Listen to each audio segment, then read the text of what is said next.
Hi, today we're going to do some exercises from home. All you need is a kitchen chair, a sofa, a cushion and a couple of cans. You don't need any of that equipment, but it would be really helpful if you did. We're going to start to get a bit warm up today, so we're going to start working through some mobility of the lower body. We're going to make sure we've got our kitchen chair ready. We're going to place our hands on our hips, we're going to sit back and down and stand up again.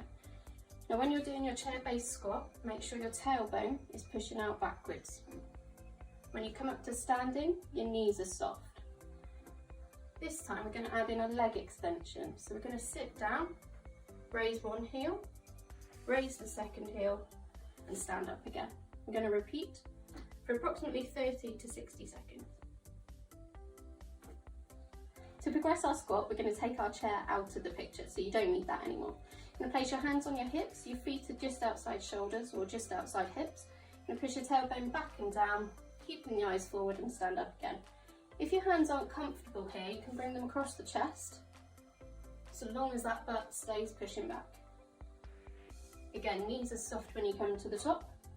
To make this exercise even harder, this is where your tins of dried food come in. You can place those in either hand, you can sit back and down, and then push them up. Think about that good form, tailbone back, chest is up, eyes are forward. Now we've completed our squats, we're going to go into a reverse lunge. We're going to start nice and easy. With our hands on our hips, we're going to take one leg back, push the heel to the floor, bring our legs back together. To make this harder, we're going to go all the way back. So we stand nice and forward, your hips are nice and square. You can take that leg back and long, take your back knee down to the floor, stand up and change sides. It's really important you keep that core engaged, make sure you're looking in front. Keep that chest up at all times. To make this one easier, you can actually go in front, exactly the same position, but you're taking that leg forwards and then back together. Now that we've warmed up those hips and what we call our posterior chain, so our glutes and our hamstrings, we're going to start working through the hips a little bit more. Using a wall for support, you're going to make sure that your hips are nice and square and pointing forwards with your chin raised and your shoulders back. From here, you're going to take your leg out to the side and back together. Just go as far as you can, even if that's here, that's absolutely fine. If you can open that hip a bit wider, you can. Place that hand on that hip just for an extra bit of stability. When you've done one side, make sure you change or come across to the other. Exactly the same movement. Think about keeping those toes flexed so they're pointing towards you.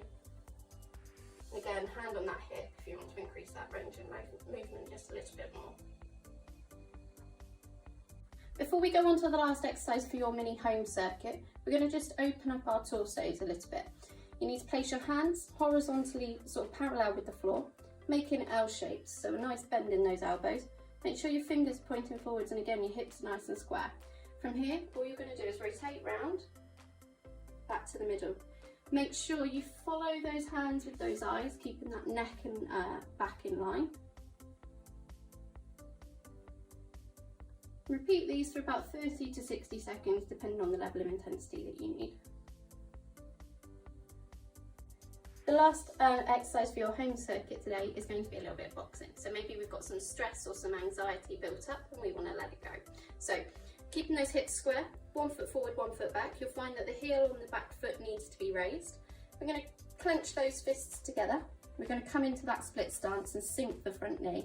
All we're going to do from here is jab out in front, alternating those arms, keeping those eyes in front. Make sure it's not too hard, you just want to gently push those fists forwards. There might be a little bit of rotation coming through the hips whilst you're here. You can then maybe go to a hook or an uppercut. So for a hook, you're coming round and then you change sides. So that elbow is nice and high. And then for some uppercuts, you're coming up and underneath, forcing fist upwards, just mind your chin.